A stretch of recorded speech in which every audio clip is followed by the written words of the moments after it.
Azan itu harus lantang suaranya. Sebagaimana Rasulullah memilih muadzin Bilal bin Rabah karena dianggapnya sebagai orang yang suaranya paling lantang, nafasnya paling panjang. Azan itu hadir rahimakumullah pertama kali dilakukan pada tahun kedua Hijriyah, ketika Rasulullah sudah pindah ke Madinah. Padahal sholat 5 waktu sendiri sudah disyariatkan oleh Allah kepada Rasulullah waktu Rasulullah masih di Mekah. Tapi pada mulanya kalau mau sholat tidak ada azan, langsung pada kumpul, langsung pada sholat. Tapi ketika Rasulullah dan para sahabatnya hijrah ke Madinah, dan di Madinah itu umat Islam kemudian semakin bertambah banyak. Ada yang kerja di pasar, ada yang kerja di kebun, ada yang kerja di mana-mana. Maka Rasulullah kemudian berpikir, bagaimana caranya kemudian memanggil orang-orang yang beriman agar mereka berkumpul di masjid-masjid ketika sudah masuk waktu sholat. Maka Rasulullah pun kemudian bermusyawarah dengan para sahabatnya. Sebagian sahabat mempunyai inisiatif, ya Rasulullah, gimana kalau kita gunakan ketika masuk waktu sholat, kita kasih tanda dengan mengibarkan bendera. Ada salah seorang dari kita yang naik ke atas bukit, kemudian kita kibarkan bendera. Aspirasi ini diterima oleh Rasulullah. Oke, ditampung. Yang kedua, ada salah seorang sahabat yang mempunyai ide, gini Rasul, gimana kalau kita mencirikan masuk waktu sholat dengan menyalakan api? Kita bikin menara dan kemudian kita nyalakan api supaya banyak orang yang tahu sudah masuk waktu sholat. Oke, aspirasi ditampung. Yang ketiga, ada salah seorang sahabat yang mempunyai ide, gini Rasul, gimana kalau kita kasih tanda masuk waktu sholat dengan suara genta atau suara lonceng? Jadi kalau masuk waktu sholat maghrib, kloneng, kloneng, kloneng, kayak uang dagang es doger kan?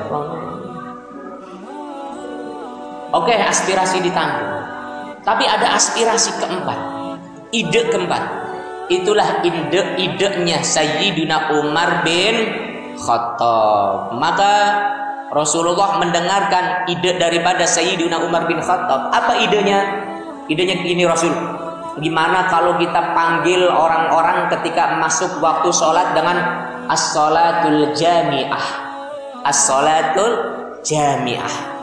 Maka ternyata oleh Rasulullah Muhammad SAW aspirasi atau ide yang diterima oleh Rasulullah Muhammad SAW, idenya Sayyidina Umar bin Khattab. Digunakanlah ide ini.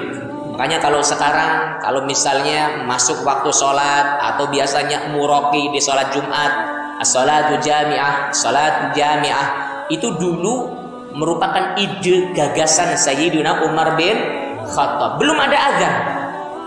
Azan ada, tapi pakainya as-sholatu jami'ah. Ini berjalan selama beberapa waktu hingga kemudian ada salah seorang sahabat Nabi Allah Muhammad SAW yang bernama Abdullah bin Zaid. Abdullah bin Zaid ketika tidur bermimpi melihat orang sedang membawa 2 lonceng di tangan kanan dan tangan kirinya. Kemudian di dalam mimpinya itu Abdullah bin Zaid bertanya kepada ini orang, "Pak, itu bawa lonceng mau dijual tah?" Emang kenapa? Kata orang yang membawa lonceng itu, kalau misalnya ini dijual, emangnya mau kamu apain ini lonceng? Kemudian kata Abdullah bin Zaid, aku akan gunakan itu lonceng untuk memanggil orang-orang ketika sudah masuk waktu sholat. Maka kemudian kata orang yang membawa lonceng ini menyampaikan, wahai Abdullah, kalau begitu bolehkah aku beritahu tentang satu kalimat untuk memanggil orang-orang yang beriman agar mereka mengetahui bahwa sudah masuk waktunya sholat? Boleh, kata Abdullah bin Zaid. Maka kemudian di dalam mimpinya ini orang yang membawa lonceng kemudian mundur beberapa langkah dari Abdullah bin Zaid, kemudian mengucapkan, Allahu Akbar, Allahu Akbar, Allahu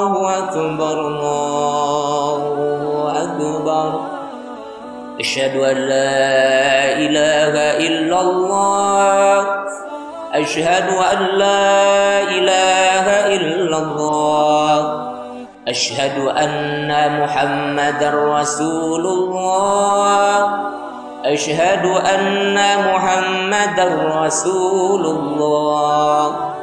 Hayya 'alas shalah. Hayya 'alas shalah. Hayya 'alal falah. Hayya 'alal falah. Allahu akbar, Allahu akbar. La ilaha illallah. Di dalam mimpinya Abdullah bin Zaid mendengarkan suara takbir, suara tahlil, suara ajakan kepada orang-orang yang beriman untuk melaksanakan sholat, untuk menuju sholat, untuk menuju pintu kemenangan. Maka ketika terbangun Abdullah bin Zaid, kemudian Abdullah bin Zaid ini menyampaikan perihal mimpinya kepada Rasulullah Muhammad sallallahu alaihi wasallam.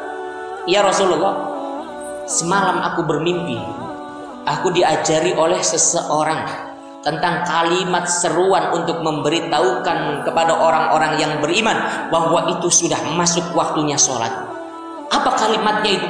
Kemudian Abdullah bin Zaid menyampaikan kalimat tadi, kalimat adzan itu. Maka oleh Rasulullah Muhammad sallallahu alaihi wasallam pun di ACC, diterima. Sungguh itu adalah kalimat yang mulia, sungguh itu adalah kalimat yang luar biasa. Kalau begitu, kita tetapkan kalimat itu sebagai kalimat seruan kepada orang-orang yang beriman bahwa sudah masuk waktunya sholat. Maka kemudian Rasulullah memerintahkan kepada Abdullah bin Zaid, kalau begitu kamu datangi kepada Bilal bin Rabah, sampaikan juga kepada Bilal bin Rabah, ajarkan kepada Bilal bin Rabah tentang kalimat-kalimat yang engkau dapatkan di dalam mimpi. Maka kemudian Abdullah bin Zaid menemui Bilal bin Rabah dan mengajarkannya kepada Bilal bin Rabah. Dan pada saat itu juga kemudian azan yang sebelumnya as-salatu jami'ah diganti dengan azan yang sebagaimana saat ini kita sering mendengarnya. Ketika dikumandangkan oleh Bilal bin Rabah untuk yang pertama kalinya, Sayyiduna Umar ibnul Khattab, ikhwafillah yang dimuliakan Allah, datang dengan tergopoh-gopoh, datang dengan penuh rasa syahdu, penuh rasa khusyuk. Apa yang disampaikan oleh Sayyidina Umar bin Khattab kepada Rasulullah? Rasul, tadi itu kalimat apa? Rasulullah menyampaikan itu kalimat azan yang didapatkan dari mimpi sahabat Abdullah bin Zaid. Apa kata Sayyidina Umar bin Khattab? Sungguh semalam pun aku bermimpi seperti halnya mimpi Abdullah bin Zaid. Aku diajarkan oleh seseorang di dalam mimpiku untuk memanggil orang-orang yang beriman agar melaksanakan sholat di waktunya dengan kalimat-kalimat yang sama.